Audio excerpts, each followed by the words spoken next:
at least in part by Muslim organisations, to find out what the sort of shape of anti-Muslim prejudice is, the extent of anti-Muslim prejudice, and this is the result of a sixth of people. Now that's high, but I have to say, when I read this, I was braced for it to be higher than that.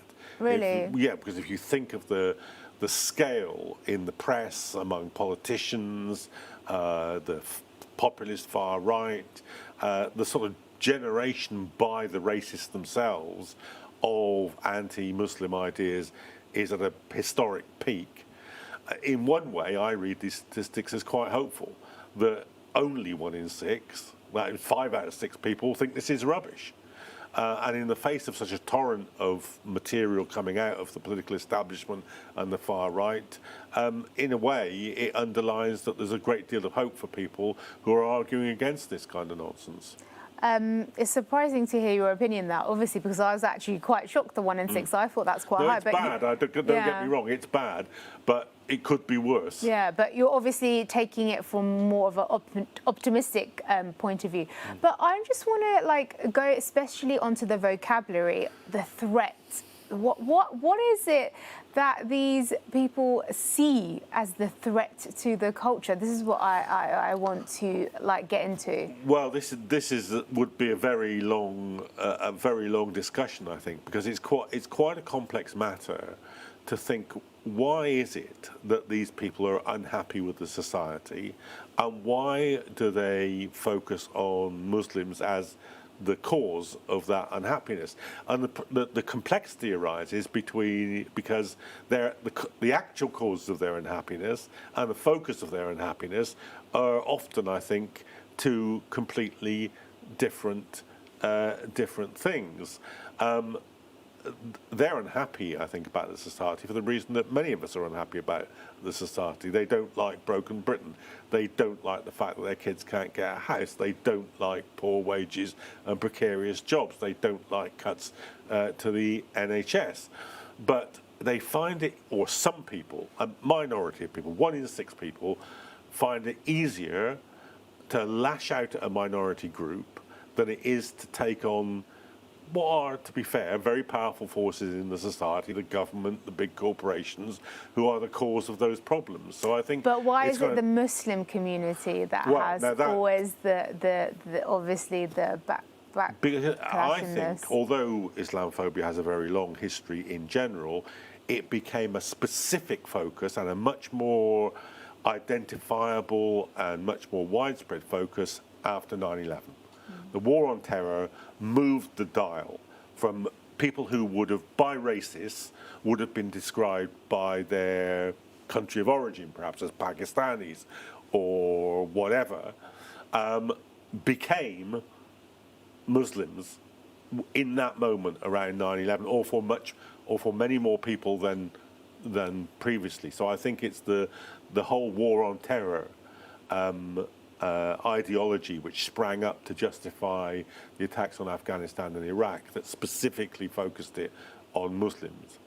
Obviously, in recent weeks, we've seen a lot of attacks, and we've seen a lot of attacks on the Jewish community and things like that. What do you think it is that the government could possibly do to, obviously these are studies being done, but what do you think could be done to obviously have the inclusion in the community rather than the division? Well, the government's part of the problem here. The whole rhetoric about refugees, about immigrants, the whole PREVENT programme has added to this. And of course, they were the ones, the government, Tony Blair's government at the time, were the people who generated this about the Taliban and so forth and so on. Because if you're going to go and bomb people's mosques over there, you're going to end up demonising people who go to mosques over here. You can't disassociate a war ideology and the target of your military action from the people who worship in the same way in the country itself. So the government really, if it were serious about this, would have to unpick the entire kind of pro-war, pro-imperial, anti-refugee, anti-migrant, PREVENT programme rhetoric but that is very, very deeply embedded now. Yeah. Well, let's move on to our next story, hopefully a bit more enlightening. Ofcom must get tougher on tech firms if under 16 social media ban is to work, says Technology Secretary. Well, this is absolutely right, as a matter of fact, and it goes back to that discussion we were having about the first item. It's very often, I would say 90% of the time, it's put onto the individual. Oh, the parents have got to deal with this, the consumers got to deal with this, car owners have got to deal with climate change. It's always down to your personal decisions, but we know we never make those kind of decisions in a vacuum. There are huge social pressures and pressures of poverty and hardship and so forth, which shape people's decisions. And hard-pressed parents with little time and little resources aren't the best placed people to police what the kids are doing on social media. That has to be the responsibility of the tech companies themselves. As I often say when we have these discussions on Salaam Britain, social media is the only broadcasting institution which is almost completely unregulated. On television, we're governed by Ofcom. You can't just go around saying or putting out there anything you like. In the print media, you can't just do this. Government regulation, laws, regulatory bodies are applied. That is almost non-existent when it comes to the social media and the big tech companies, and that needs to change. This is pointing to exactly that problem. Obviously, this ban has come in light of what happened in Australia. And what do you think the UK can learn, obviously, from Australia implementing this ban? I think the Australia ban is a bit of a sort of blunt instrument. It's a blanket ban on under 16s. I think that tech companies are capable of much more discriminatory attitudes towards the content they put out there. We're banning it at the use end, whereas actually where the regulation needs to come is at the production end. It's like telling people not to buy cars that have got dodgy brakes. We need to stop people manufacturing cars with dodgy brakes, and actually that is a much more easily regulated space. If you're just going to introduce a blanket ban, as they found in Australia, kids are immensely inventive. Parents aren't there all the time. It gets circumvented in all sorts of ways. You stop harmful stuff being put on there in the first place, and you've solved the problem at the point of production. Yeah, and also, obviously, by the time this ban actually, comes fully into effect, it's not actually going to be until 2027, because the first thing I was thinking was, if they've already got the social media, so say, for example, maybe at 13, they've already added it on, how after that would they be able to tell? Because obviously it's on the user, it's not on obviously the social media.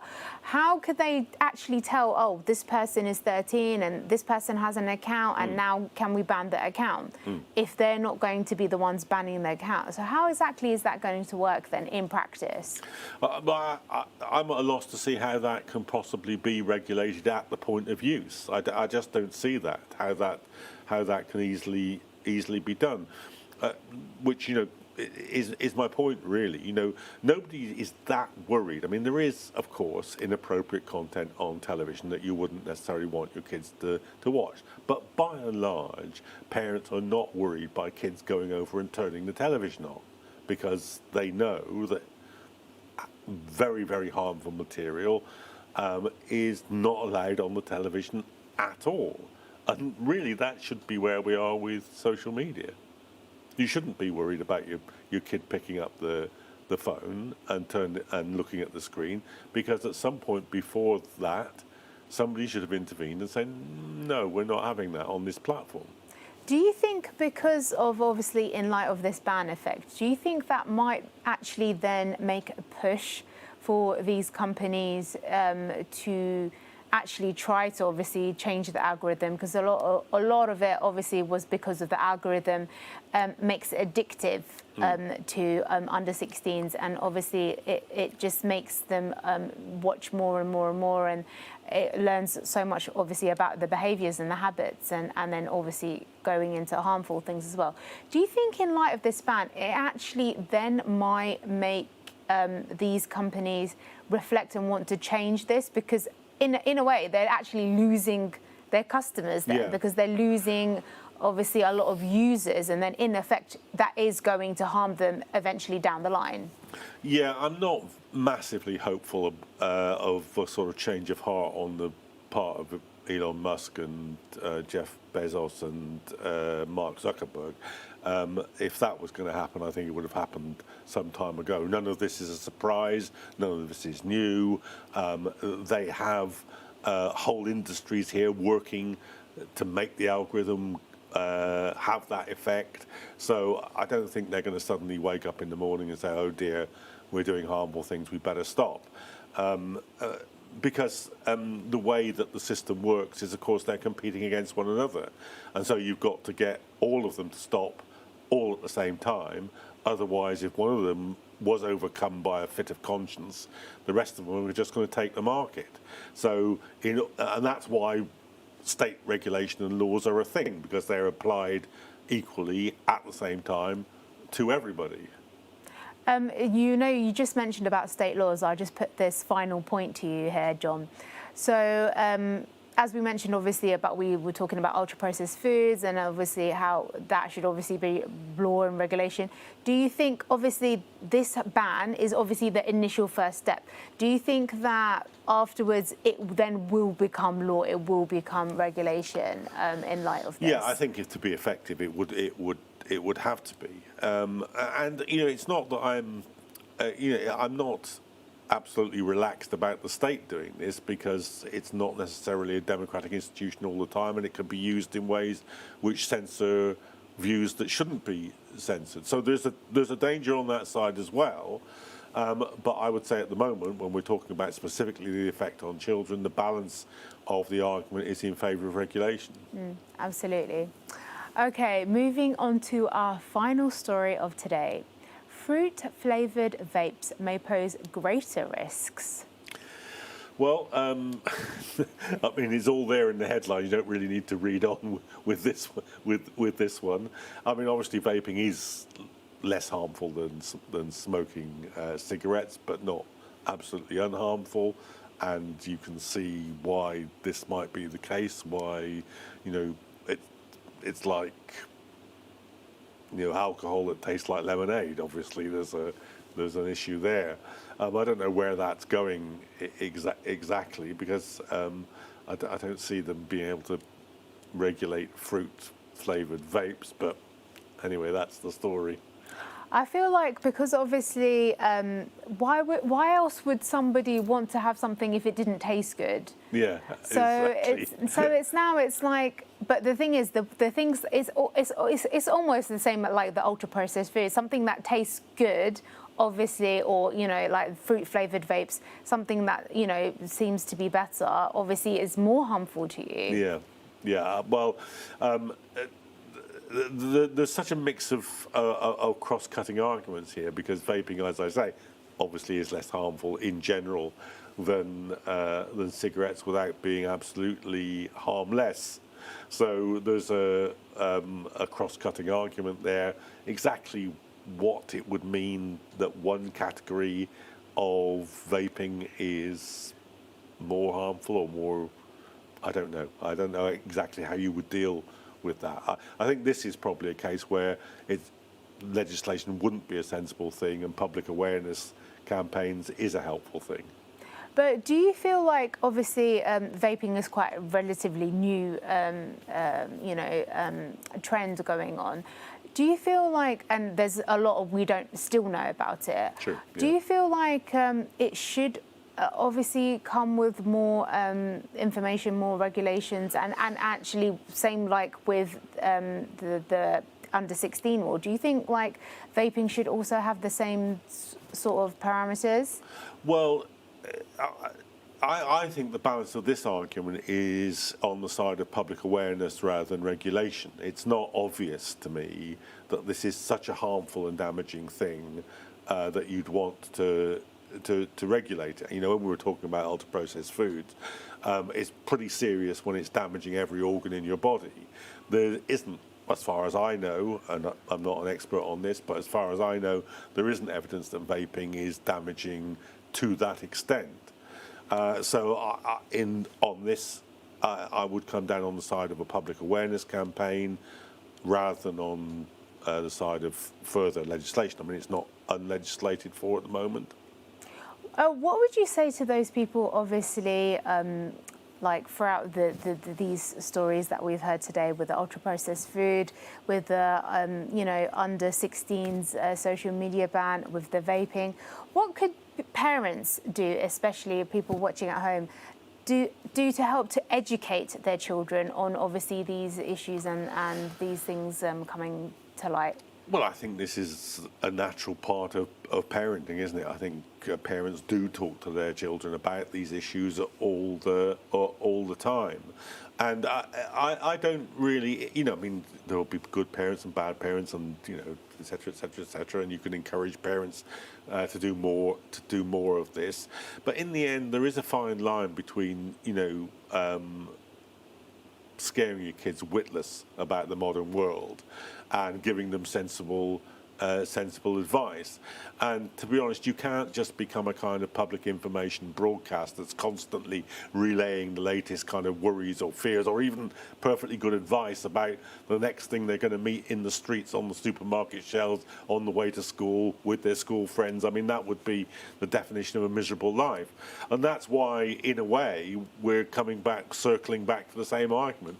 Would it not be better if someone were making general regulations to ensure that the environment that we're all moving through socially, and in particular that kids are moving through, is safer rather than more dangerous? That, when we put it like this, is it a sensible day to start off with the ultra-processed foods, moving on to the vaping? Then there's a Green Cross code about crossing the road, and you can't deal with the world in that way without terrifying your children, I would have thought. Yeah, absolutely. There's a lot of things to process there. As long as the ultra-processed food, isn't one of them, yeah. Yes, absolutely isn't one of them. We don't recommend it. I feel like there needs to be a push more for more health conscious and health programs, and making it a lot more accessible and a lot more affordable, I think, would be one of the very key ways to help people avoid that. But that was all the news for this morning. Don't go away for more Salaam Britain. See you soon. Assalamu alaikum.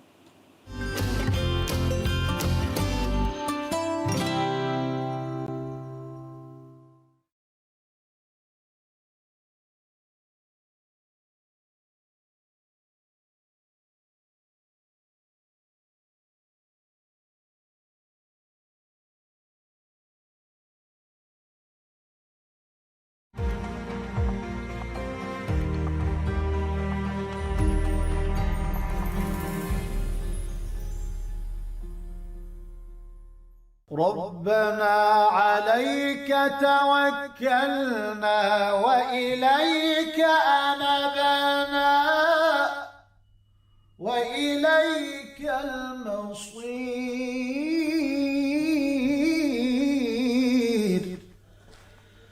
ربنا عليك توكلنا وإليك أنبنا وإليك المصير.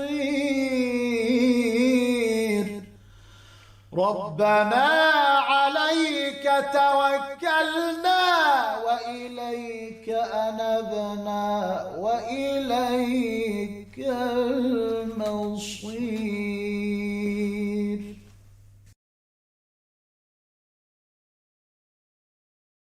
اللهم آتنا في الدنيا حسنة وفي الآخرة حسنة وقنا عذاب النار. اللهم آتنا حسنة وفي الآخرة حسنة وقنا عذاب النار. اللهم آتنا في الدنيا حسنة وفي الآخرة حسنة وقنا عذاب النار.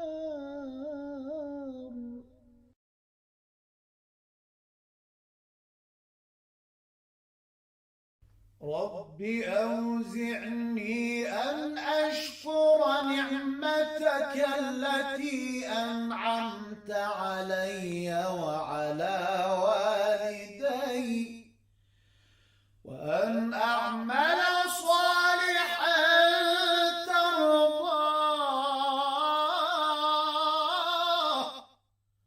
وأدخلني برحمتك في عبادك الصالحين. رب أوزعني أن أشكر نعمتك التي أنعمت علي وعلى والدي وأن أعمل صالحا ترضاه وأدخلني برحمتك في عبادك الصالحين. رب أوزعني أن أشكر نعمتك التي أنعمت علي وعلى والدي وأن أعمل صالحا ترضاه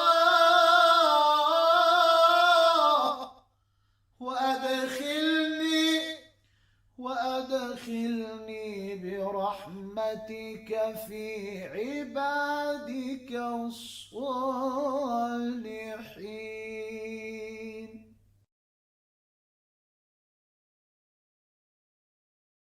رب هب لي من لدنك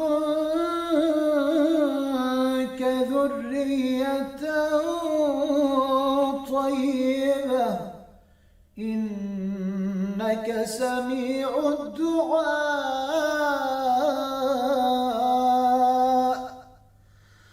رب هب لي من لدنك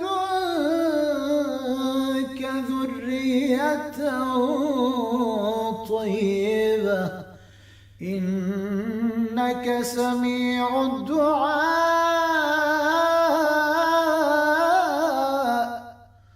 رب هب لي من لدنك ذرية طيبة إنك سميع الدعاء.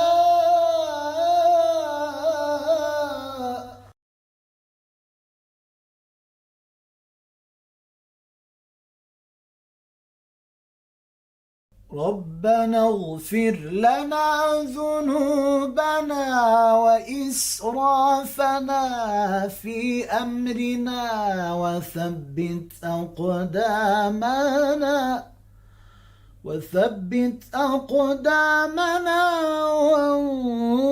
وانصرنا على القوم الكافرين.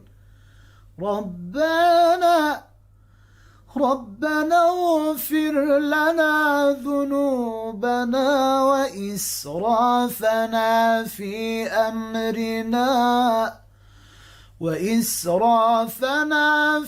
أمرنا وثبت أقدامنا وانصرنا على القوم الكافرين. ربنا اغفر لنا ذنوبنا وإسرافنا في أمرنا وإسرافنا في أمرنا وثبت أقدامنا وانصرنا على القوم الكافرين.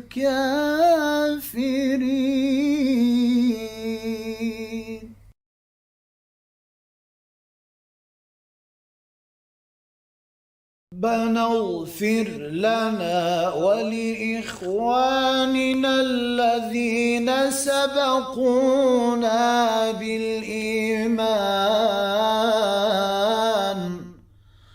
ولا تجعل في قلوبنا غلا للذين آمنوا ربنا إنك رؤوف رحيم. ربنا اغفر لنا ولإخواننا الذين سبقونا بالإيمان ولا تجعل في قلوبنا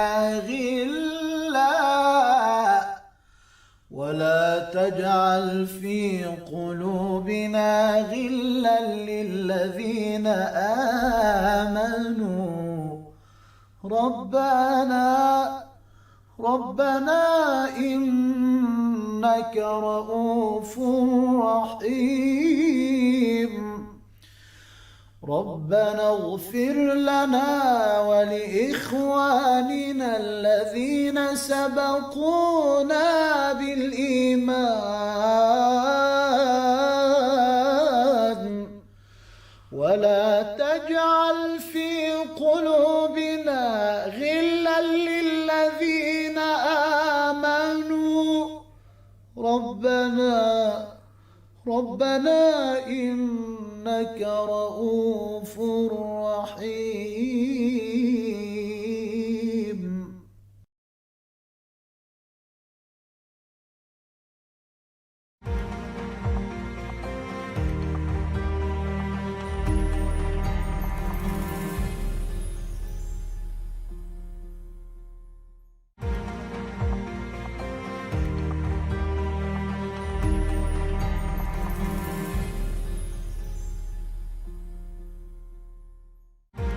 رب هب لي من لدنك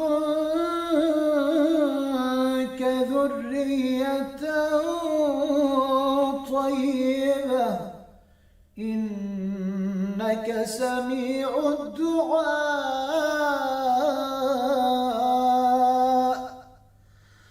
رب هب لي من لدنك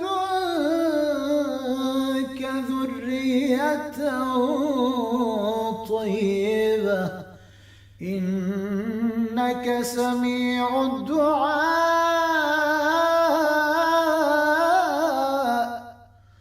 رب هب لي من لدنك ذرية طيبة إنك سميع الدعاء.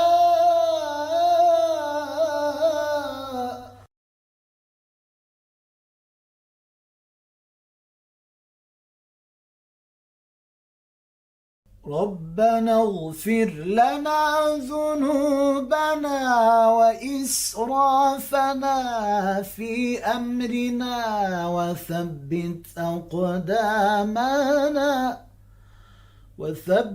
أقدامنا وانصرنا على القوم الكافرين.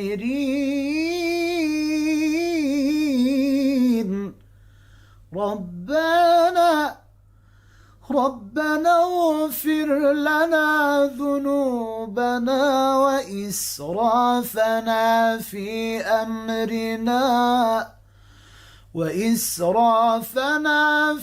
أمرنا وثبت أقدامنا وانصرنا على القوم الكافرين.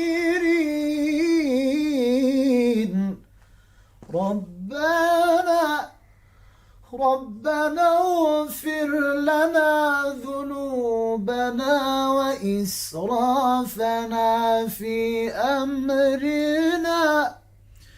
وإسرافنا في أمرنا وثبت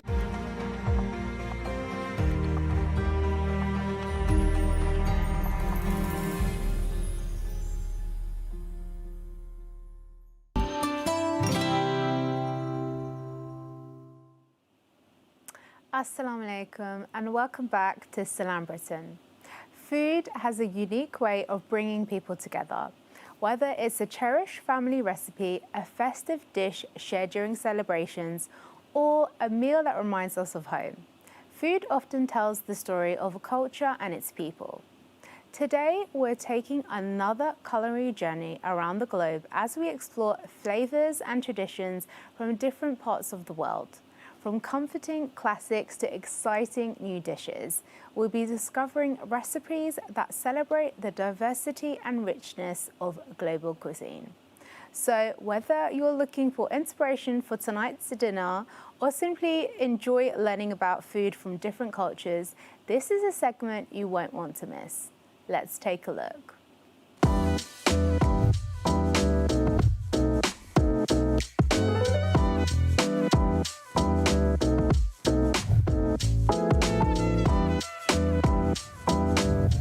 Assalamu alaikum and welcome. I'm here with you. I'm Chef Hamza, and today I'm going to be doing a little treat for you, something that all Moroccans will know, or North Africans will know, tagine lamb.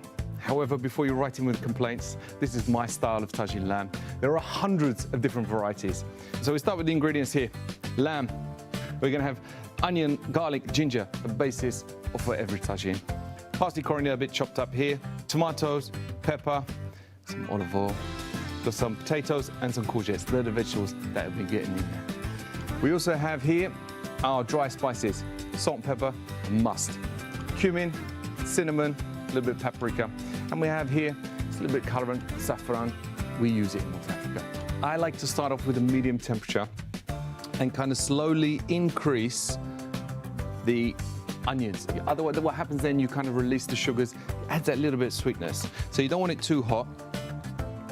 Get a bit of warmth on there, and you put your onions inside, your garlic and ginger. I'm gonna bring the heat up.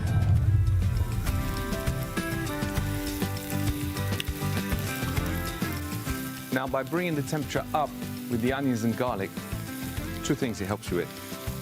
One, release the natural sugars inside, and two, it'll stop burning the garlic. Everybody hates the taste of burnt garlic. Now, once you've got the onions coming up to be that kind of opaque, kind of translucent color, then we're gonna add the meat.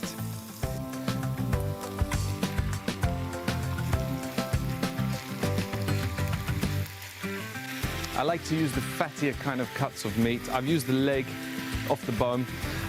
It's just quicker on cooking.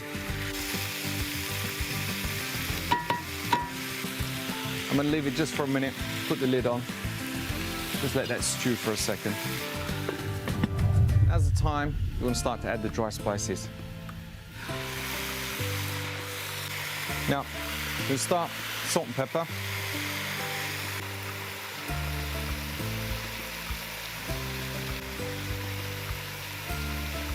Okay.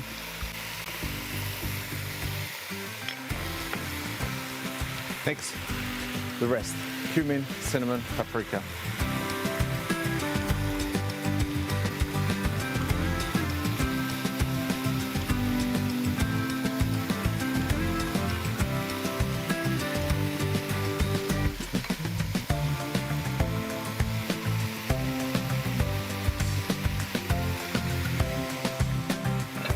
Quick stir around.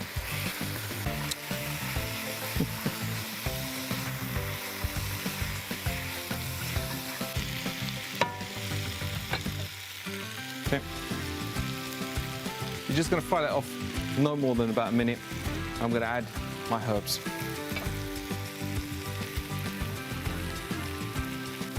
Tomatoes going in. Pepper in.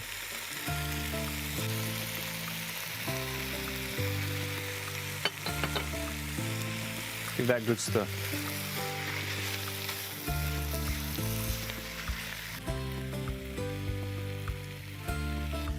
Now, lid on, and you're going to leave it. You want a medium to low heat. You don't want it too high. You're just going to stew it out. The lamb's going to release all the liquid in there. You may need to add some water a little bit later on. Keep an eye on it. But right now, I'm not going to add any. So this has been cooking now around 45 minutes or so. Just have a little check. That's reduced down nicely. It's got a bit of water in there. So I'm going to add the potatoes in now.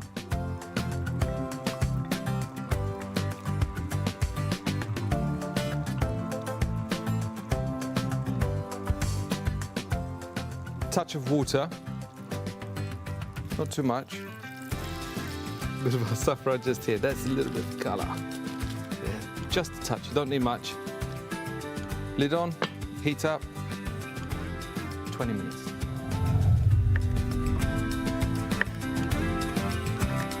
Now, potatoes pretty much done. Chopped up the courgettes. Now you don't need to fully submerge everything. Just need to have it sitting on top, and that's almost going to steam. Just a pinch of salt on top. But that'll take 4, maximum 6 minutes. Do not overcook the veg. We don't want mash here.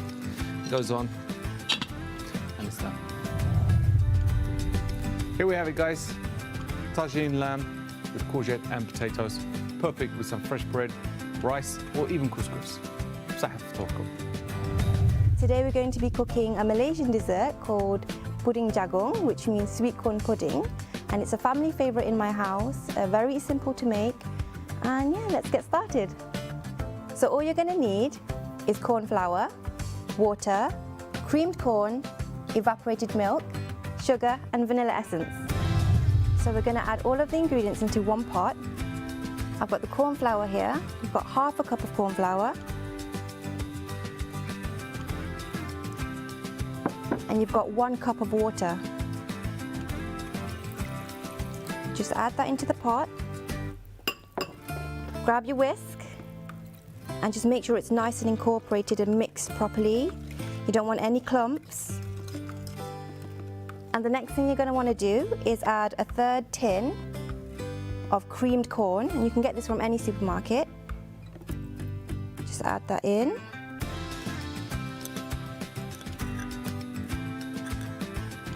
Mix that in as well. And a 1/3 tin of evaporated milk. Ooh.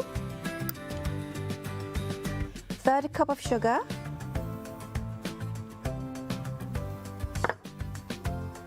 Stir that as well. And half a teaspoon of vanilla essence. And you just mix that in, and now you're ready to put it on the fire. Okay. You just gotta kind of stand here and mix until it thickens up. That's it. We're ready to put it in our molds, and I've got this nice mold here. You can use a glass dish and just pour it into the glass dish and then cut it up afterwards, or you can just eat it straight from the dish. But I bought these recently and I'm going to try them out.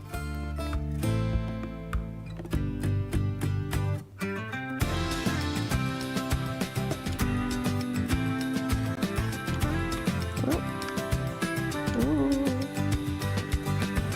It's okay if you make a bit of a mess because it's going to set and it'll look good after. So I've put my pudding in my mould and it's ready to go set in the fridge. Maybe half a day and it'll be ready for iftar.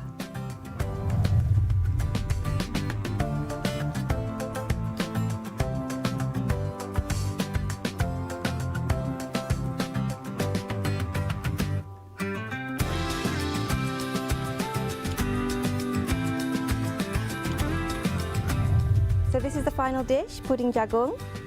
MashaAllah, it looks so cute. And it was easy to make, ready for friends and family to enjoy.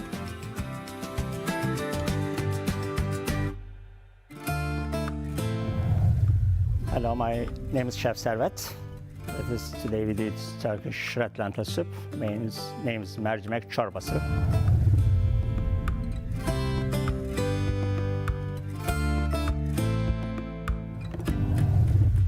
Chopping first, starting onion. Onion is very small, is better.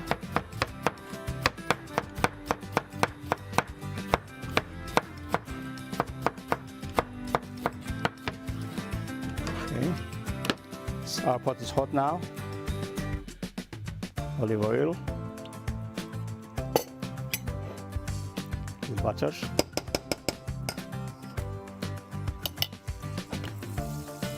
Sizzling.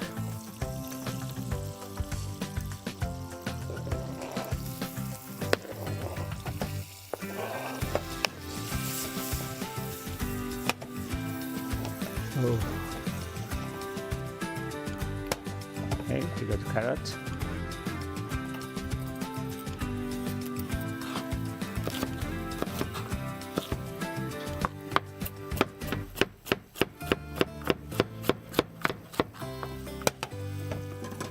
Carrots got 3 inside.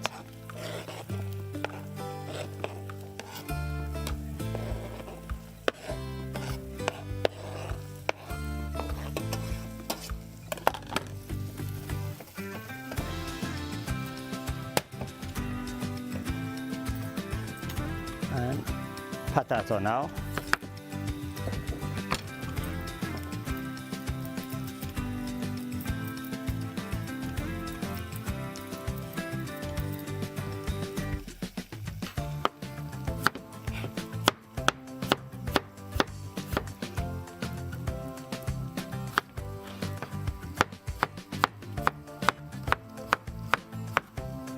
Okay.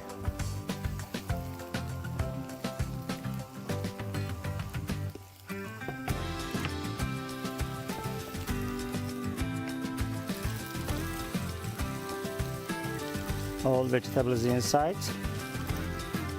Coloring changing.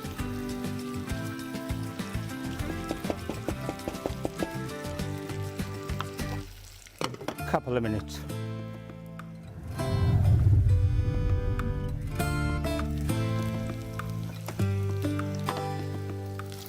Our vegetable ready. Now we put lentils inside.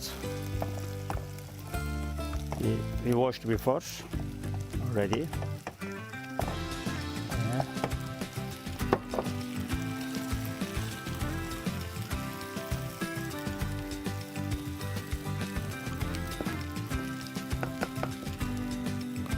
Salt.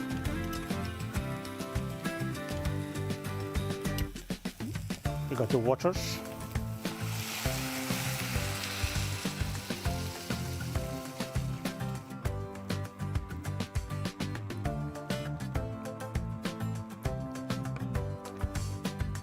Okay, that's all vegetable, carrot, onion, red lentil, salt, pepper.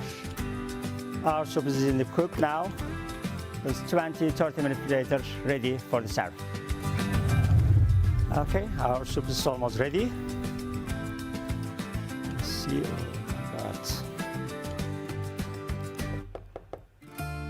blend it now for this all soup together.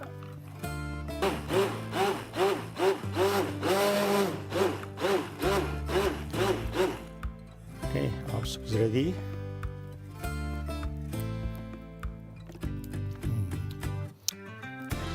Pepper.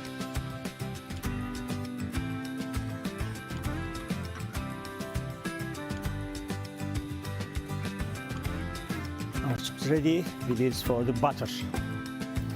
Little olive oil.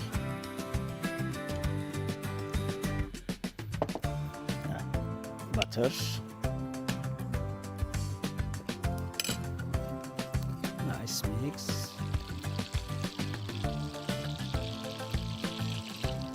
Okay, butter and olive oil is ready. Is inside little Turkish flag chili, pul biber, paprika.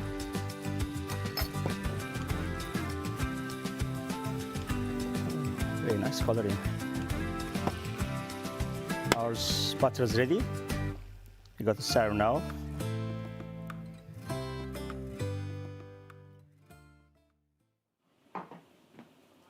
There you have it, a lot of dishes for you to try out for tonight. We're off for a short break now. Don't go away, we've got our very new special segment, Health Talk, coming up after the break. Salaam alaikum.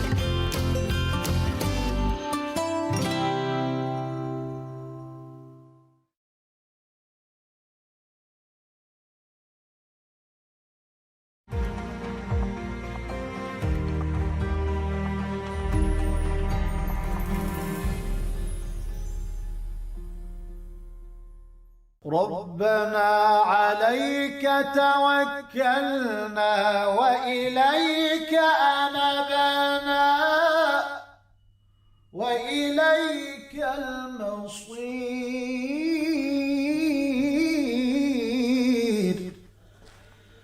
ربنا عليك توكلنا وإليك أنبنا وإليك المصير ربنا عليك توكلنا وإليك أنبنا وإليك المصير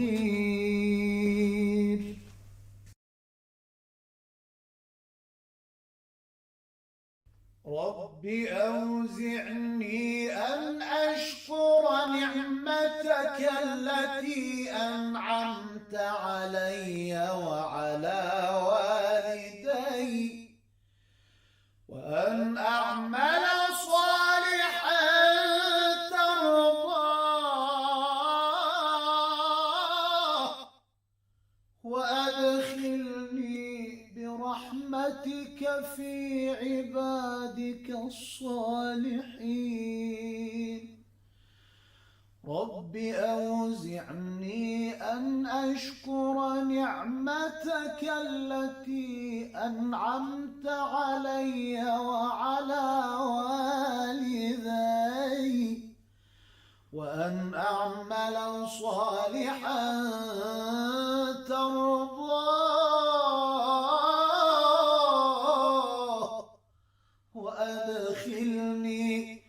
وأدخلني برحمتك في عبادك الصالحين رب أوزعني أن أشكر نعمتك التي أنعمت علي وعلى والدي وأن أعمل صالحا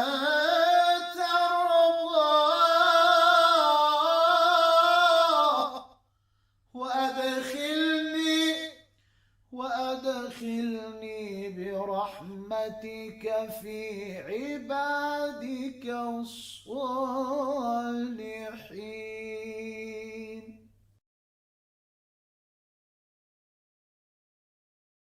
انصرنا على القوم الكافرين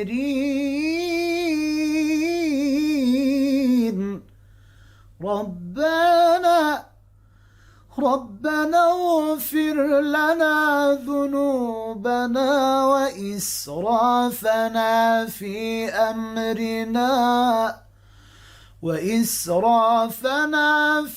أمرنا وثبت أقدامنا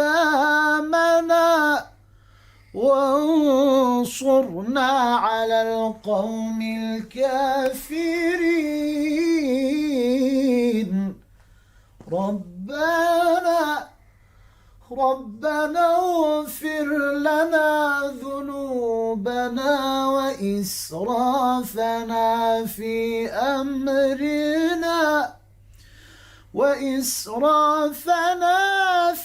أمرنا وثبت أقدامنا وانصرنا على القوم الكافرين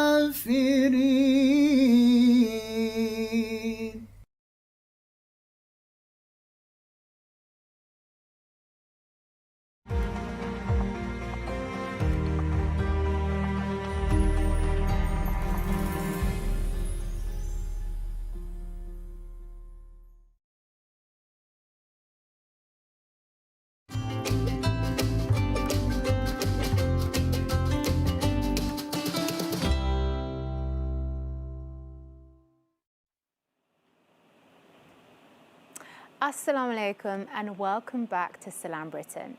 We're now introducing a brand new segment here on Salaam Britain, Health Talk. Health is one of Allah's greatest blessings, and every fortnight we'll be joined by experts and professionals to discuss important health topics, answer your questions and help you make informed decisions about your well-being. Today's topic is one that's been making headlines around the world. From Ozempic to supplements, exploring the hottest trends in weight loss. Joining us is our first edition is Nathan Nagel, CEO of Global Muslim Weight Management Group, who has many years of experience supporting people on their weight loss and health journeys. And in future programs, Nathan will be joined by a range of healthcare professionals and specialists, bringing expert insights on a variety of health topics. Before we begin, please remember that today's discussion is for educational purposes only and should not replace advice from your GP or healthcare professional.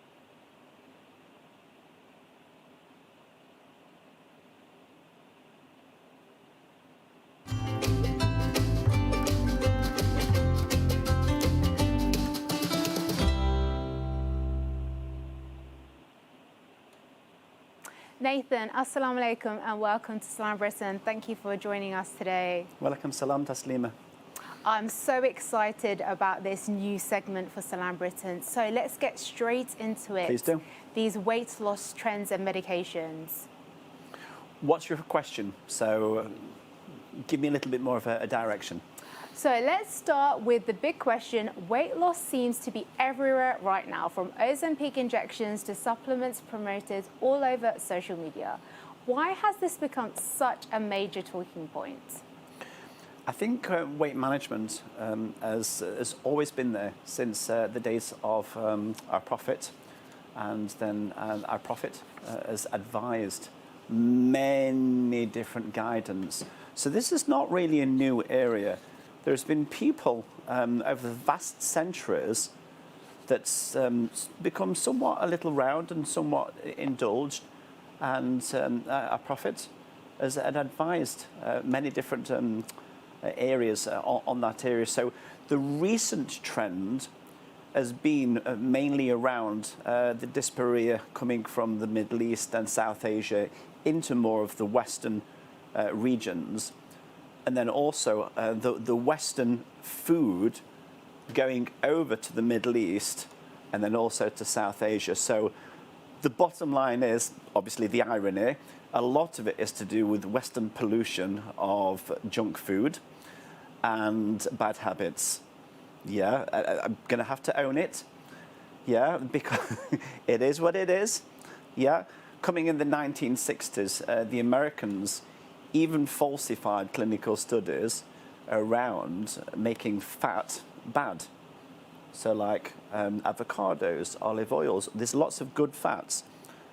The reason why is they wanted to sell corn syrup. They wanted to push their product. And there's an old playbook with people. You make an enemy, you sell them the solution. I think we see this across many different areas, don't we? Make an enemy, sell them solution. So corn syrup since the 1960s has been pushed everywhere. More manufacturing, more junk food, more ultra-processed food. America and Israel premier in this. Yeah, and this has flooded to the people that's moved to the area over the centuries, and also the food that's gone out as well. So this is not just a modern, this is not, weight management has always been there. But for the past 100 years, it's just been exacerbated by the pollution of junk food from the West. I know that's a little depressing thought, and we're supposed to be very cheerful, but to address any kind of issue to move forward, we need to look at the situation. Where did the problems stem from?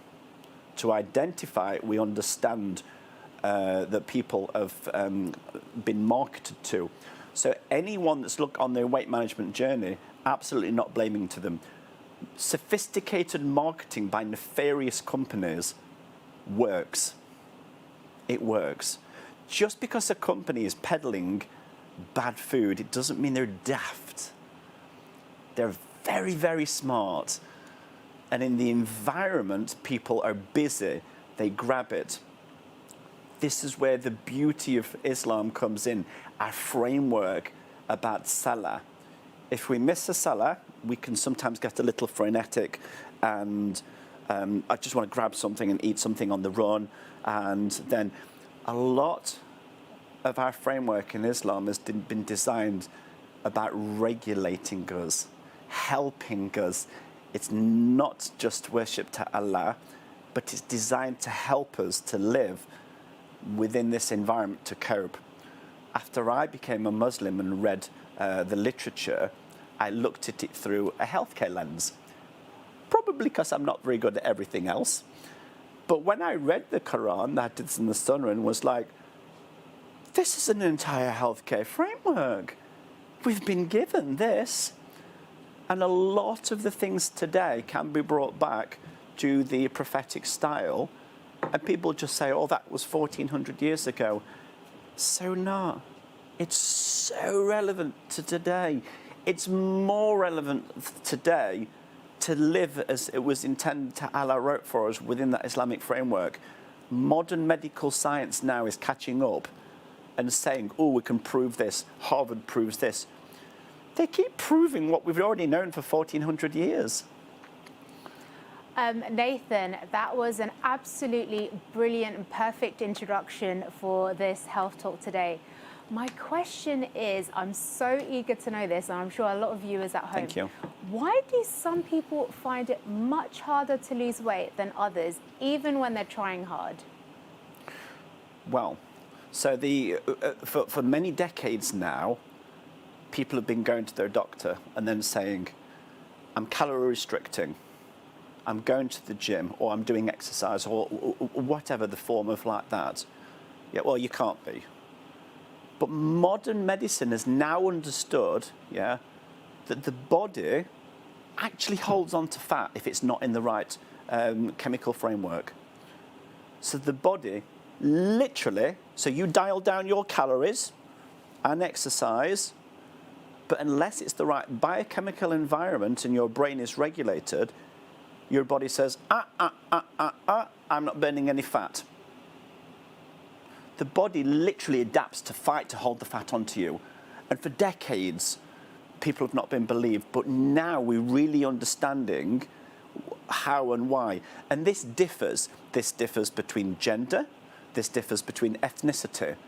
Because as humans, we are all equal, but we must realize in medicine that we're different. A female body is way more complex than a male body, way more complex. A whole different panset of hormones as well. Within the ethnicities, there's huge differences because over many thousands of years, our bodies have adapted. So let's start out with the most susceptible.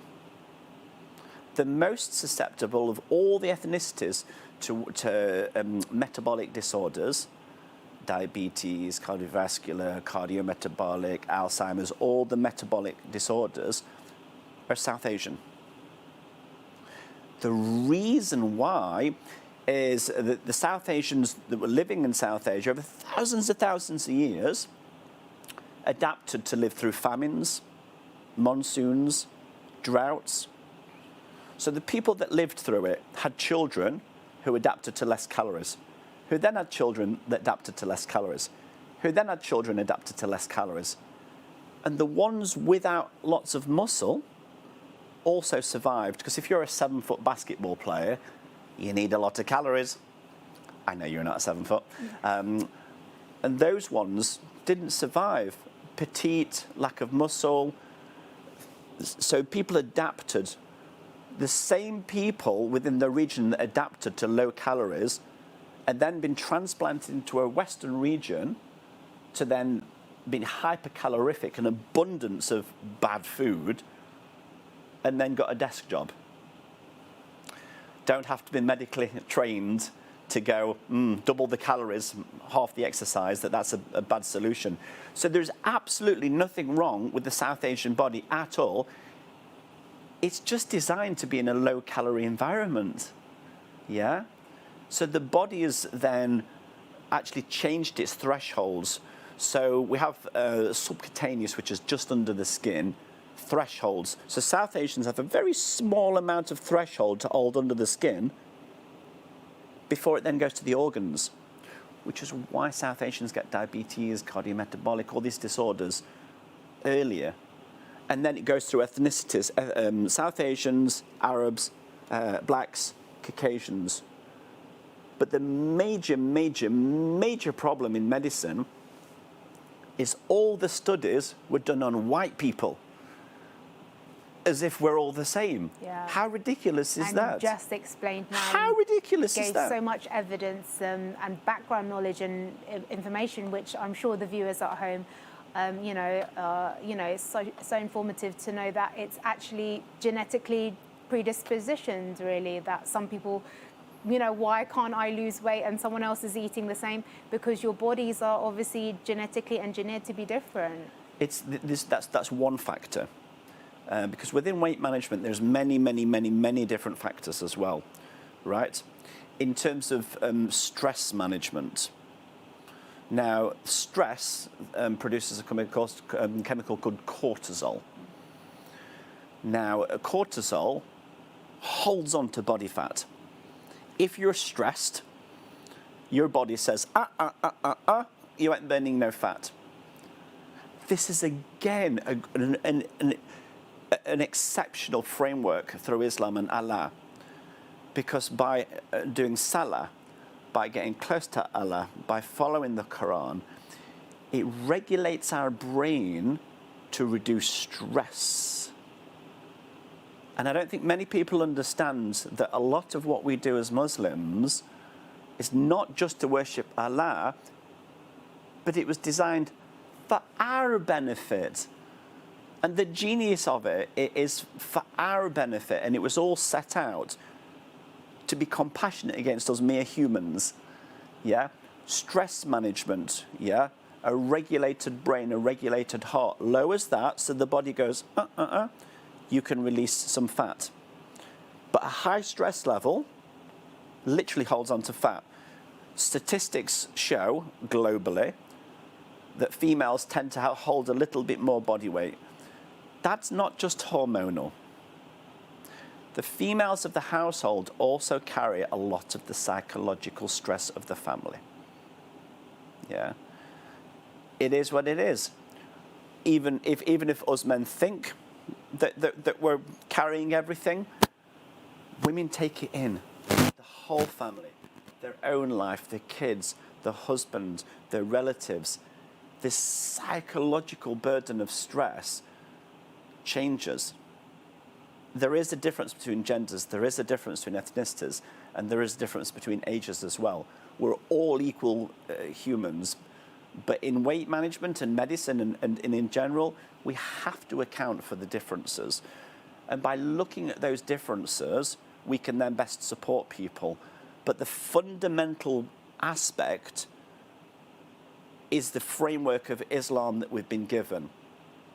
Salah, worship, reading, Hajj, discipline, giving our woes to Allah. It's not just religion, it's healthcare. Islam is healthcare. And when I discovered it all, and I was like, why am I 45 years too late? Why have I missed 45 years out of this? I wanted to be born Muslim. Yeah? I was like, this is amazing. I got there eventually, 45 years too late, but, got there. Yes, but it's better late than never. Now, Nathan, you've given us so much history and background information about the obviously different medical predispositions. Let's go to the hot topic of the trend, what's happening now with the medication Ozempic. Yes. For the viewers at home who don't actually know what it is, what is Ozempic and how does it work in our bodies? We have GLP-1, glucagon-like peptide, in our bodies. This mimics, so it's a peptide that mimics what we already have. And what it does is it controls part of our brain. It's an outside chemical and an exogenous chemical to affect our brain, to in effect stop the food noise. But it's only one part of the jigsaw, yeah? And I'm still learning my quotes, but Allah has given us everything except one thing, which is old age that we can't remedy. But that doesn't, yes, we can seek wisdom of physicians in medicine, but fundamentally the first part we need to look at is how we've been given for our living framework. So the medications, the injections, it's more than just GLP-1, because then there's going to be a whole range of coming out of glucagon, GIP, a whole range of them all. But it's one part of the jigsaw. Imagine you were listening to some really bad boy band music that was manufactured, right? I mean, it's all over. Taking an injection is a lot like putting earphones on. While your earphones are on, it drowns out that atrocious manufactured boy band. But when you stop injecting, the noise is still there. It just comes back. All the drug does is drown out the noise while you're on the drug. It doesn't solve the problem. But why is it so popular, and why has it become so popular so quickly also? Because what it does do is it loses weight. But our body is more than just fat. Our body is made up of muscle. Our body is made up of skeletal bones. Yeah, losing weight, yeah, is just the superficial metric. We might have lost weight, but how much muscle did you lose? How much fat did you lose? How much bone density did you lose? Yeah? So the main aim is we actually want to burn fat. We don't want to burn our muscle. We don't want to get less strong bones. So any of these injections have to be done with the tayyib diet and strength training. Now, I emphasize tayyib because in the Quran, it calls for halal, but equally it calls for tayyib. Now, I'm constantly being offered things, and I'm like, is it tayyib? They're like, brother, it's halal. Yeah. What does tayyib mean for those viewers who don't understand? Actual food, real food, not cooked in triple fried last week's oil, right? That's got full of chemicals, or that it's been manufactured somewhere to halal standards that's got a ton of chemicals in. It can even be ultra processed, because halal is the method of slaughter. Yes. Nowhere in the Quran does it just say just halal. It's halal and tayyib. We need to eat real food, whole food, cooked food. The chemicals in ultra processed food and terribly cooked bad food might be halal, but it's not good for us. Yeah, and the Quran calls for tayyib to be, it's for our benefit to eat whole foods. The body requires protein on these injections. That doesn't necessarily mean animal protein. You can choose to eat animal protein, fine, but people can be plant protein as well. But our muscles require protein. So we have to look at it as the injections are just one part of the jigsaw. Without doing the full picture, it's like driving a three-wheeled car. At some point, you're going to crash. And are these injections suitable for anyone, or should it be specifically for people who have medical cases? All these injections have to be prescribed by your doctor. You can go around, but if anyone's prescribing it, they've really got to understand who you are. Because these are drugs, they have side effects. They can interact with many different things. And also remember, there's the pharmaceutical industry for decades now have got away with trialing things purely, nearly purely, on white people. So a lot of the different ethnicities that are using the drugs now have never been researched. No surprise, these side effects. Oh, we didn't know that was going to happen. Well, that's because you never trialed it in the first place. You didn't research it. The world is changing now that the pharmaceutical companies are having, to do things properly. You need to include the diverse population because, hey, we all take drugs.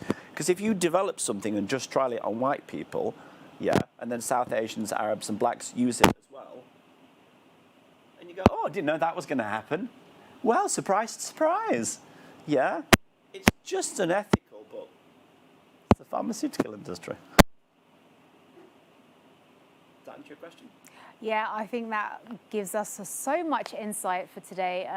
We talked a lot about how different ethnicities and different genetic dispositions affect our weight loss and affect our weight management, as well as the local and upcoming trend of Ozempic. But also, it's really important to know about the dangers of Ozempic and how it affects our body, but not just affects our body, but also the side effects that are just now coming to light. So on that topic of Ozempic and the side effects, it's been known as the miracle drug. Do you think that's now misleading according to the local studies that you've just talked about? Miracle is a strong word. I think it can be useful, but only part of as a complete package. As Muslims, we've been given the initial framework of how to live. Yeah. If people ignore the initial framework and then go straight to the pharmaceutical, it's missing out the fundamental way. So no, I do not believe any of these drugs are miracle drugs.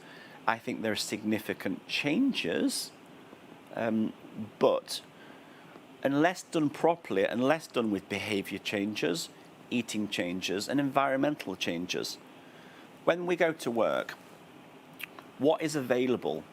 Do we need to go, what is in the office? What is in the canteen? What are the shops near? Our environment dictates a lot of what we eat.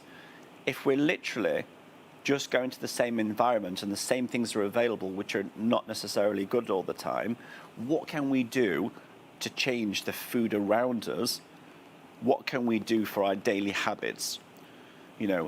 Do we slow down our eating and talk and converse? Or do we sit and eat at the computer? A lot of what's been designed in Islam is to slow it down. So we've got 1/3 food, 1/3 air, 1/3 water, to really slow it down, to not fill ourselves. Because if we fill ourselves, we distend our stomach, we cause insulin resistance. So I would say it's still part of the package, but it is not by no means a miracle in an injection. Okay, and finally, my last question for today. I mean, this is a topic that we could carry on talking about it for a while.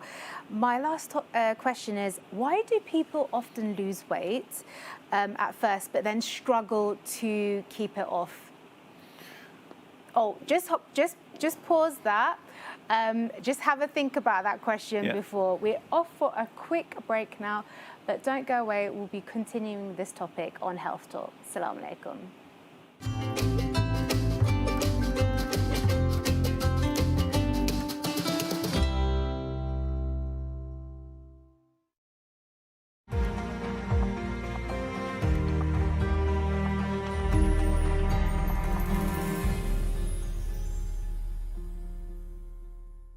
ربنا اغفر لنا ولإخواننا الذين سبقونا بالإيمان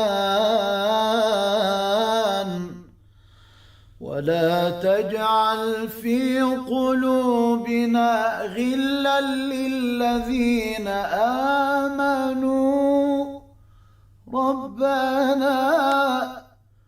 ربنا إنك رؤوف رحيم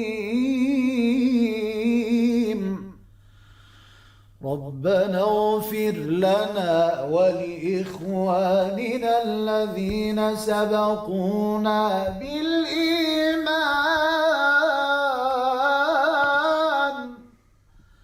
ولا تجعل في قلوبنا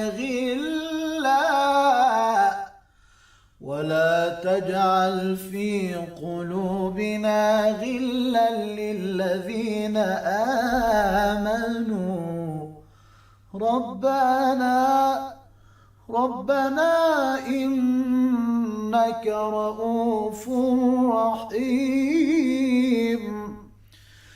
ربنا اغفر لنا ولإخواننا الذين سبقونا بالإيمان ولا تجعل في قلوبنا غلا للذين آمنوا ربنا إنك رؤوف رحيم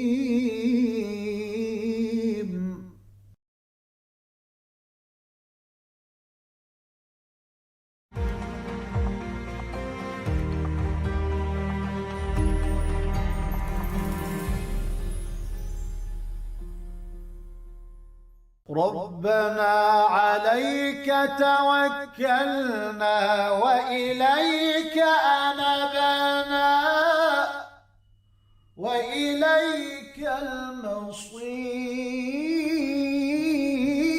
المصير ربنا عليك توكلنا وإليك أنبنا وإليك المصير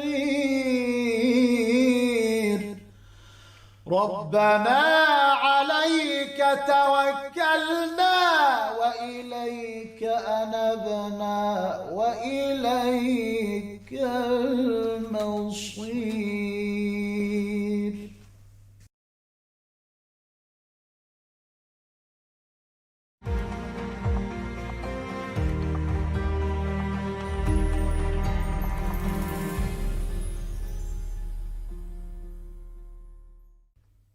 رب أوزعني أن أشكر نعمتك التي أنعمت علي وعلى والدي وأن أعمل صالحا ترضاه وأدخلني برحمتك في عبادك الصالحين رب أوزعني أن أشكر نعمتك التي أنعمت علي وعلى والدي وأن أعمل صالحا ترضاه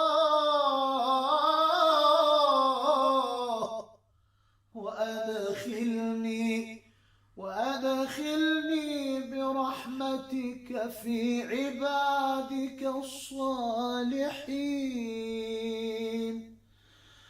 رب أوزعني أن أشكر نعمتك التي أنعمت علي وعلى والدي وأن أعمل صالحا ترضاه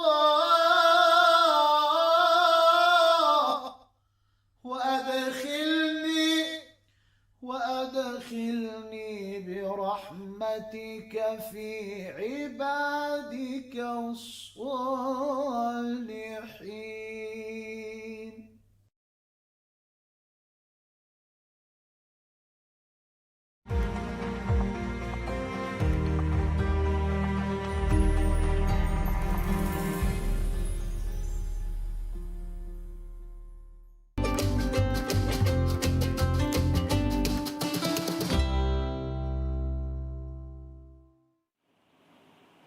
Assalamu alaikum and welcome back to our special segment Health Talk on Salaam Britain.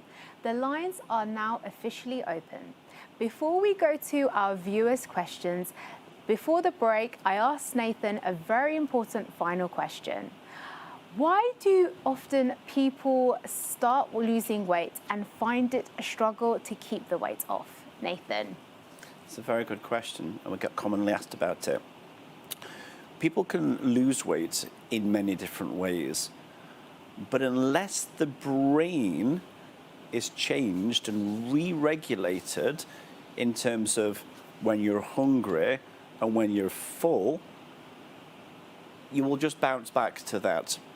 So it's all about our brain, because our brain regulates our behavior when we want to eat, when we feel full, everything. So what we're really aiming for, and this is often missed, is sustainable weight management is about brain training and behavior change. Yeah, it's about choosing different foods. Now, the food industry is very, very, very sophisticated and clever. They have designed foods to dysregulate the brain so you don't know when you're full to keep eating. What an amazing way to make more money. You don't know when you're full. You carry on buying more. Yeah? This is not by accident. This is designed for profit. This is a capitalistic design for profit. Yeah? They literally poison a lot of these foods. So by abstaining from ultra-processed foods, it helps the brain to re-regulate, to understand when we're full, when we're hungry. So let's think of weight management, yeah, as both psychospiritual, physical, mental, and our body. Because when we're also dysregulated in our brain and making choices without even realizing, and then it goes into a guilt-shame cycle, and then it affects our heart, then it affects on how we feel, takes us away from community. These companies that sell this rubbish, they know all this. We are so intertwined in the bigger picture, and Islam is designed to know that shaitani takes many forms, and sometimes it comes in the form of soda pop or crisps. Yeah, this is designed, yeah, to sell, yeah, and to disrupt us and as a ummah. Yeah, we're literally, so we everything in our cupboards and fridge, yeah. I'm looking at it, thinking, I know shaitani does not have a label, but I'm looking for it. What's going to dysregulate my family and my brain? We're not having that. So a lot of the bounce back is the choices that we need to re-regulate ourselves. Ramadan is literally the perfect design to re-regulate ourselves. Only as long as we don't have iftar food coma after. Because as a guest over many years of going, after 30 minutes of being fed, I've literally been comatose. Yeah, have another. I really can't have another. Yeah? So, I know, but it's kind of, you're the guest. Please, I don't want to be the guest anymore. So we have to change our brain and change our behaviors, and then the foods that follow will be better, and that's sustainable weight management. That is closer to Allah. We can make better choices. We can engage in our community. We feel better. Our heart is better. But the lines are open, so I really want to take some calls. So please do call in, write in, here to answer your questions. And with that, we actually have our first caller on the show, Saeed from London. Assalamu alaikum. What is your question for Nathan today? Wa alaikum assalam. I just wanted to ask, I'm obviously just tuning into the show for the first time, and I've missed out quite a big segment, but one thing that I've just wanted to know, or just wanted to get some advice on, is just losing weight in general. I've been very interested in it for a while. I just don't know where to start, and so I just wanted to ask Nathan if it was all right to go ahead and go over that, or if you wanted to repeat anything but it would mean a lot if we could go over it. Absolutely. Nathan, so where do we start? Salaam alaikum, brother. I would say the first thing to start is to, first of all, is always speak to your doctor. Always that your doctor. And then say, this is what I'm wanting to do. Let's have a look at what medications I'm currently on. Let's look at the options. Let's look at my age. Let's look at anything else which is going on. Let's get some baseline blood tests done of what's going on. Because to form a plan, you have to have a plan, what's going on in your body right now, because then it's impossible to give advice across everyone. Every one of us has a unique situation. Of course. So who are you? What's going on in your body? And then once that situation, then look at the options and say, what can I do for my breakfast? What can I do for dinner, evening? How does my environment help me? Who can support me on this journey? Yeah. Where can I fit in little bits of strength training exercise, whether that be a resistance band at home, going for walks, doing any form of exercise. Does not need to be the gym. But it's the small little steps over a prolonged period of time, and then including and making sure all the rakat is done, yeah, and making sure that we really lower our stress levels by getting close to Allah, that we look at it from a holistic perspective, because, brother, you are not just a body, you are a heart, you are a spirit, you are a mind. And in your plan, look at all the dimensions. I hope that helps. So a lot of it is just sort of planning around and then obviously going from there. Yeah, who are you? Get a situational snapshot of who you are, what's going on, your medications, anything which is going on, and then look at the small sustainable steps that you can do. But by writing down a plan that's specific for you is how it will work for you. All right, well, brilliant. Thank you so much for your time. I appreciate it. Welcome. Thank you so much to Saeed from London, our first caller. I just wanted to ask an additional question. You mentioned about the first point of call to do is go for a blood test, go and ask your GP for a blood test. Now, I know from my own experience that you can't easily just go to your GP and ask for a blood test. So how would you approach that? You know, because sometimes blood tests you'll be waiting 6 months. I know in my local practice, I have to wait 6 months minimum just to get a blood test. How easy is it for people to go out there and just request for a blood test? It also depends on ethnicity. Yeah. So then, because then the different ethnicities are more susceptible to, we use BMI as the metric at the moment, but it's still not a good BMI. So for South Asians, around 23 BMI is starting to get into like danger areas. So if you're South Asian and you're 23 or above, go to your doctor and say, the evidence shows that I need to start looking at this. And if we don't do something about it, there's going to be damage to my body for 10 years before I look like you're going to do something about it. And it really depends. So as a white person, right, I have to go at like 30 and then say, look, I'm white, I'm 30 plus BMI, let's look at this something now. It's really different. But it's to say, look, this is my susceptible level. I want to do something about this before the damage occurs. Yeah? And also, there is, so for females of looking to have children, yeah, it's super important because polycystic ovarian syndrome is also increases through putting on weight. So the fertility and weight totally crosses over. It's super important. So use it and say, look, I am South Asian, I'm black, I'm Arab. This is where we need to start looking after me. I want something done about it. Yeah, I think that's brilliant and advice there. You know, obviously prevention obviously is better than cure. Now, this is your opportunity to put your questions directly to our expert guest live on air. Whether you've experienced the issue yourself or you know someone affected by it or simply want to learn more, now is the time to get involved.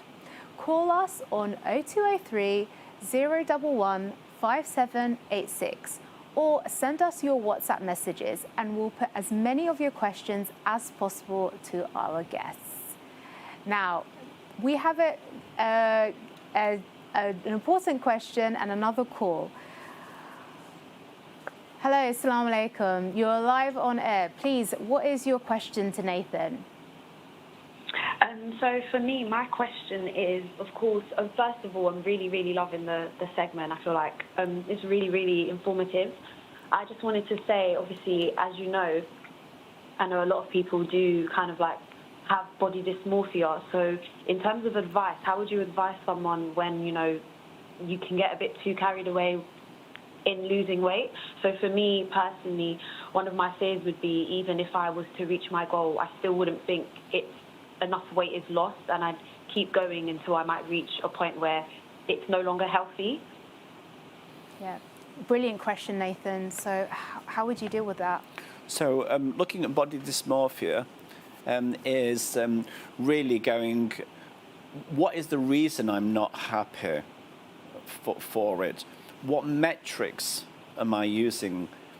Is it compared to unhealthy models in Western media that just use drugs? I mean, it's just drug-based and not even legal drugs at that. Yeah. So it's what metrics are you comparing it against? And then whose love is it? You know, is it seeking the love of Allah, seeking the love of our friends, seeking the love of our peers? It's a lot of the toxicity around it has come from, I have to say, it's kind of like the Western standards of what is beauty. I've known some super slim but incredibly ugly people because their characters are awful. Yeah, so just a visual appearance is not good enough. So it's all about healthiness, enjoyment, and then being close to Allah, and then seeking that guidance of where do we satisfied from. But again, speak to the doctor, and then say, could I benefit from some talking therapy? Because there's some really good Islamic therapists out there that really do work within the realms of aligning our faith to our lifestyle. But I do encourage people to find healthcare practitioners that understand you, because our health and our faith is not separate. It's totally entwined. So I would say that don't just seek the answers in healthcare, seek the answers in our beloved book as well.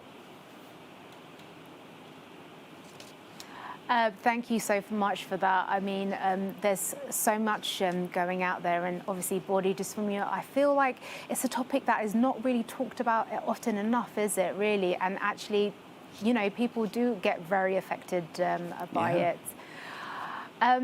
Now, next caller, please. Assalamu alaikum. Welcome to the show. What is your question for Nathan today? Sorry. Yes, go ahead, brother. Assalamu alaikum. My name is Ahsan. Question is, what's the easiest and cheapest way to put on a good diet right now?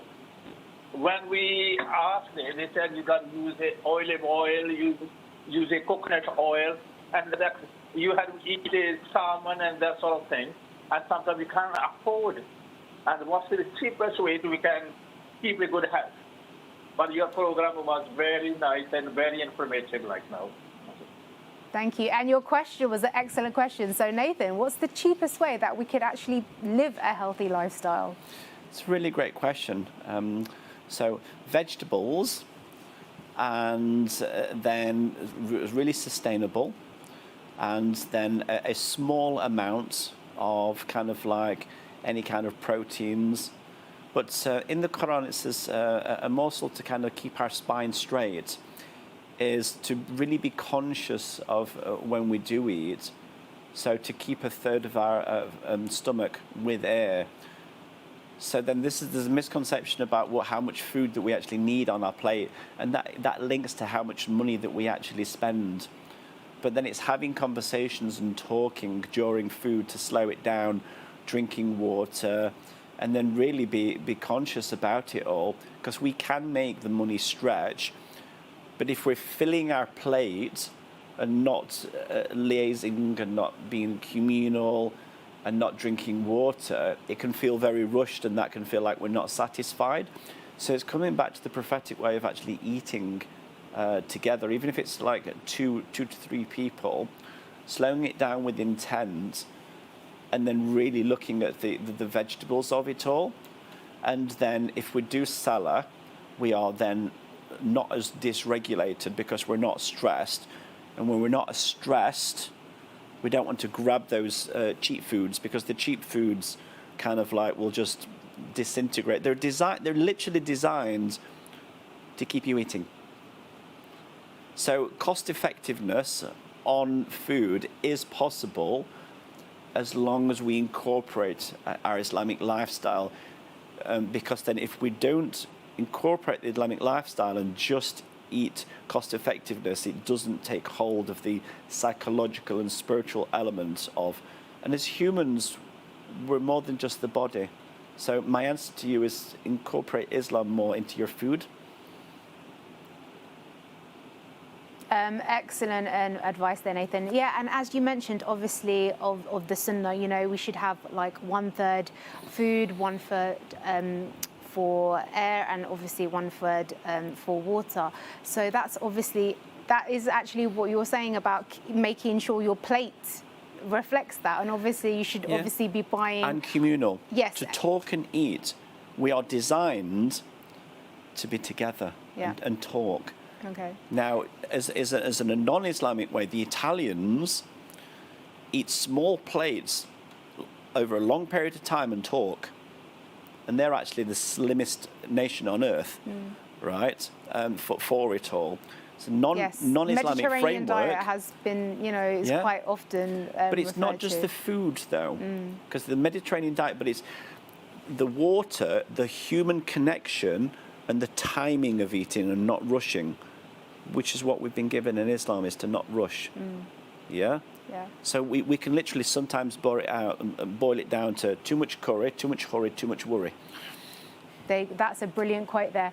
Now, with that, we have our next caller today. Hussein, Salaam alaikum. What's your question for Nathan today?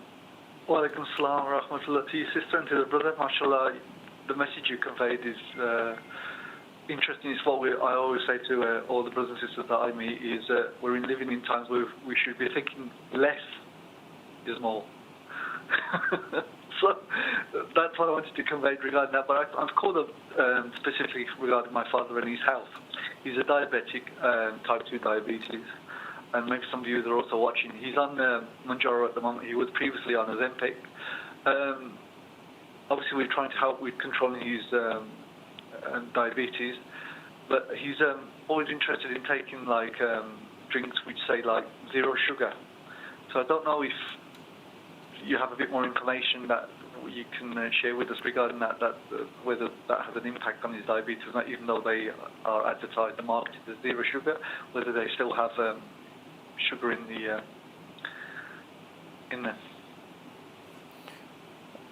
Walaikum salam, brother.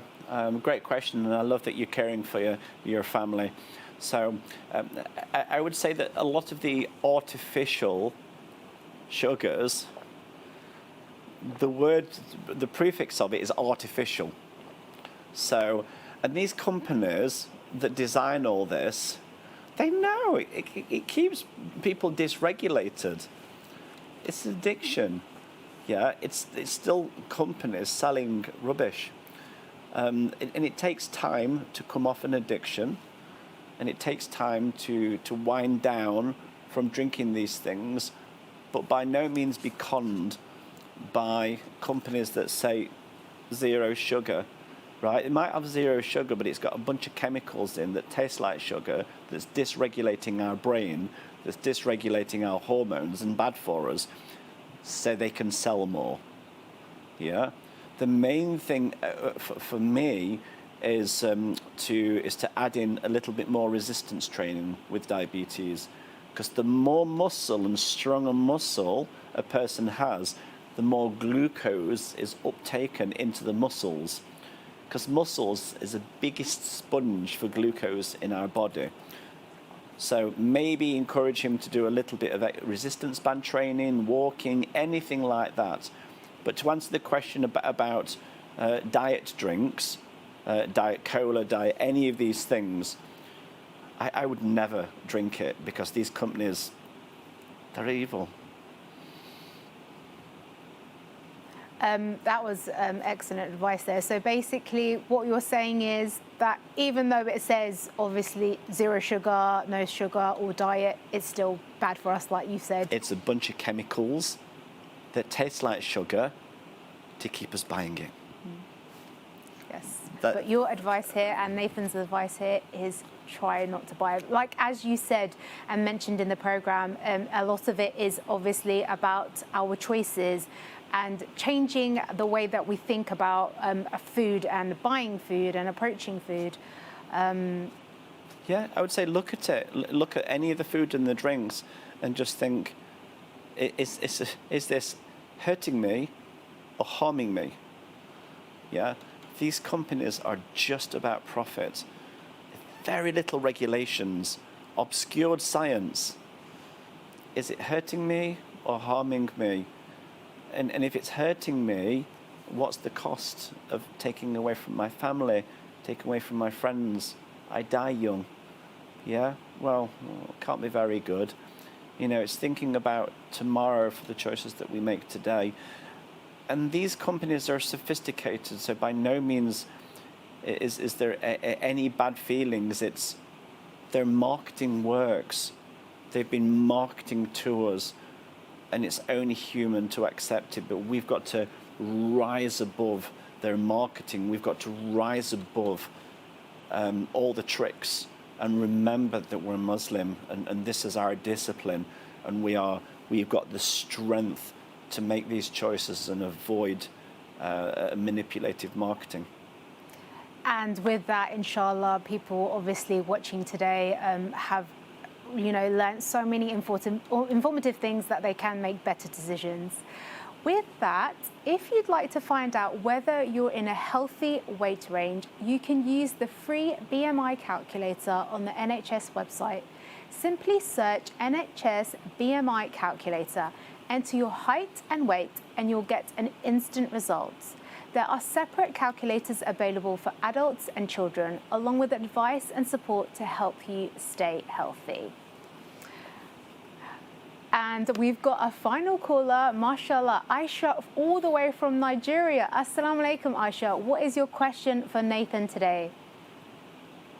Alaikum assalam wa rahmatullahi wa barakatuh. My question is, what is the government doing about all these addictive and things they are putting in food?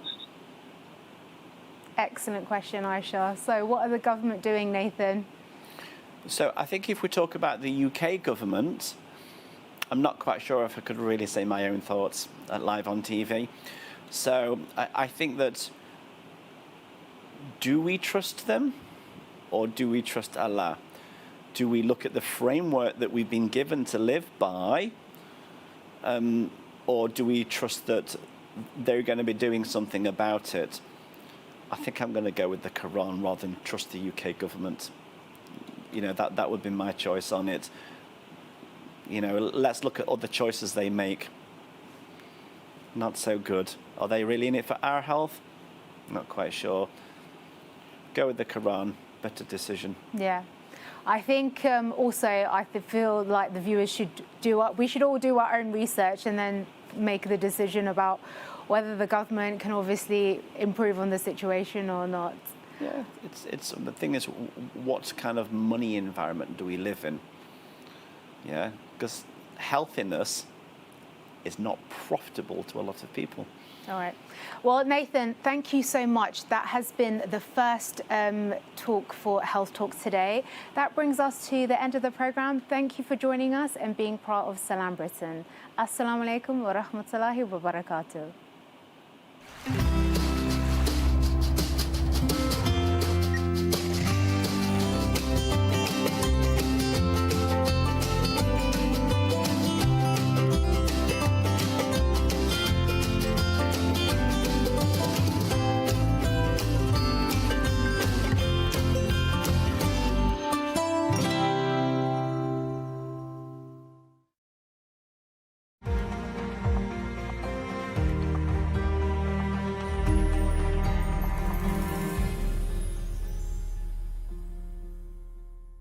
ربنا عليك توكلنا وإليك أنبنا وإليك المصير ربنا عليك توكلنا وإليك أنبنا وإليك المصير ربنا عليك توكلنا وإليك أنبنا وإليك المصير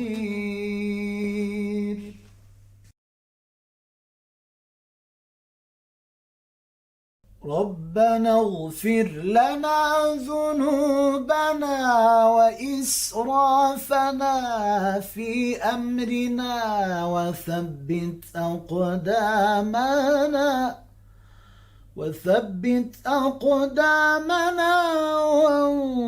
وانصرنا على القوم الكافرين ربنا اغفر لنا ذنوبنا وإسرافنا في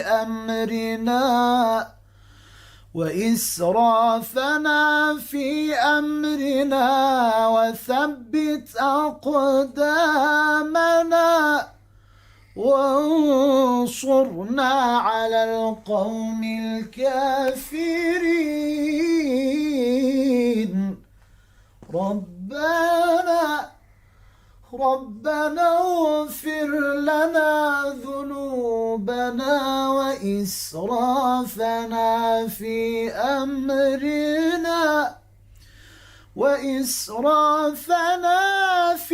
أمرنا وثبت أقدامنا وانصرنا على القوم الكافرين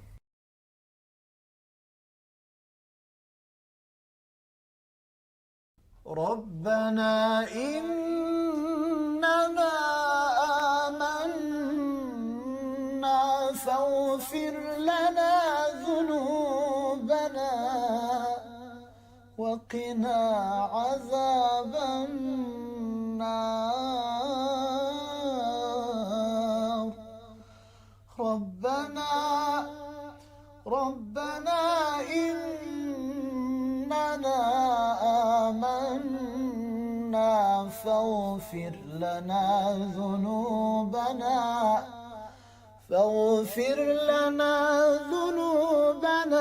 وقنا عذاب النار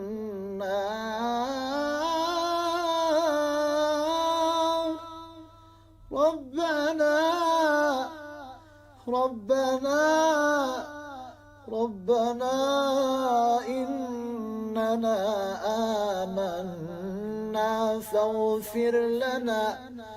فاغفر لنا ذنوبنا وقنا عذاب النار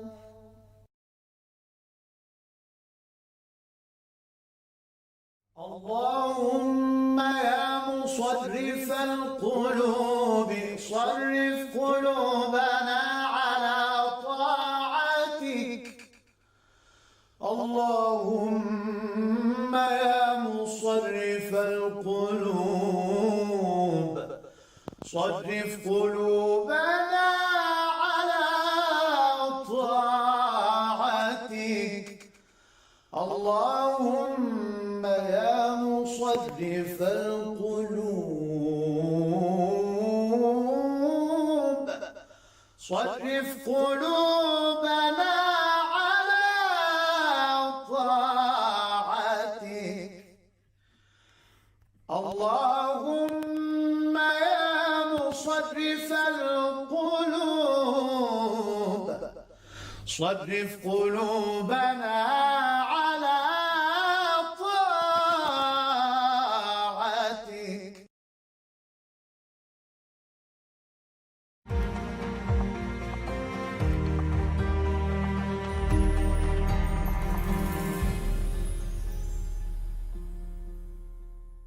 The Bosnian Serbs wanted to get rid of all the Muslims who were in the area.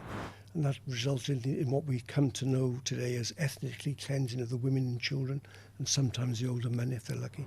And I remember turning to my wife at the time and saying, well, if they do create a tribunal, then they'll need experienced investigators, and I'll be applying. Yeah, Not thinking for a minute that I'd ever be accepted, or in fact that a tribunal would be created. But you had it in your heart and your mind It that was. something had to be done. When you went out to Bosnia initially, what was it that first shook you? What was your first feeling, for example, when you saw a mass gravesite, something that you had not seen before? I don't think words can describe it, really. I mean, coming from a police background, I've seen dead bodies in the past. The most I've ever seen at one time was 2. So to see a grave with potentially hundreds of bodies in it is, you can't really describe it. It's quite horrifying. Did you tell them this is what we think has happened to your loved ones? No. Never? No. Welcome, Howard Tucker. It is an honour to have you here at Islam Channel for our podcast. Now, you have so much experience as a highly experienced investigative detective, so with over 50 years of experience, born in Wales, so obviously not somebody who is sleeping under the hills as a dragon, but somebody with fire in their breath. Tell us more about what you do. What I do or what I did, I'm semi-retired now, but initially I was a police officer in South Wales. Excuse me. Joined in 1972 and became a criminal detective in 1975, and then worked for the next 25 years as a detective in South Wales and the Gwent Constabularies. And then in 1998 I was fortunate enough to get a secondment to join the International Criminal Tribunal for the former Yugoslavia as an investigator looking into war crimes. Which is remarkable, but obviously it's not a surprise because of your experience at the time. We, for our viewers, would like to know more about what was happening in the Balkans at that time. As you said, there was a war from 1991 to 1995, and the War Crimes Tribunal you were involved in. So tell us a little bit more about the political background, briefly, just what was actually happening out there at the time. Well, very briefly, the viewers will probably know that there was a breakup of the former Yugoslavia. The former President Tito died in the late 1980s, and the former Yugoslavia started to recognise its nationalities and the various countries that formed the former Yugoslavia. And there was a rise of nationalism, which basically Slobodan Milosevic, who became the president of Serbia, decided that he didn't like the idea of the breakup of the former Yugoslavia and wanted to consolidate, I suppose, simplifying it, consolidate Serbia as the governing body of the former Yugoslavia and maintain the status quo, I suppose. So it resulted in him invading Slovenia in the summer of 91, I think it was. I think they called it a 10-day war. It was pretty bloodless, and he decided to continue his battles after leaving Slovenia behind and attacked Croatia. And there's a nasty war between Croatia and Serbia, and eventually it overspilled into Bosnia-Herzegovina in 1992. 93, I beg your pardon. I mean, so psychologically speaking, these crimes that were going on must have been something that obviously you had not covered before, being a detective. What was going on out there was something so horrific that somebody like yourself, had not sort of even at that point been out there prior to that, or had seen those atrocities other than what was on the news. In your mind at that time, how did you feel about what was going on emotionally? How did it make you feel? I mean, you were obviously very shocked by what was going on, but thinking of those criminals as perpetrators, how did you feel about them and the psychology behind what makes those people carry out such horrific war crimes? It's a very good question. I think, as most people in the UK, I was fascinated and horrified by the developing war in the Balkans. It was so close to home. Excuse me. And I first created the idea of becoming an investigator. I remember the date, it was the 16th of April 1993. I was watching the news at home one night when I come home from work and saw Colonel Bob Stewart, who was at that time in charge of the British UN forces in central Bosnia. And he was standing in front of a burning village, a village called Amici. And this is, I guess, 2.5 years before Srebrenica took place, the genocide. And he was outraged by the crimes that he had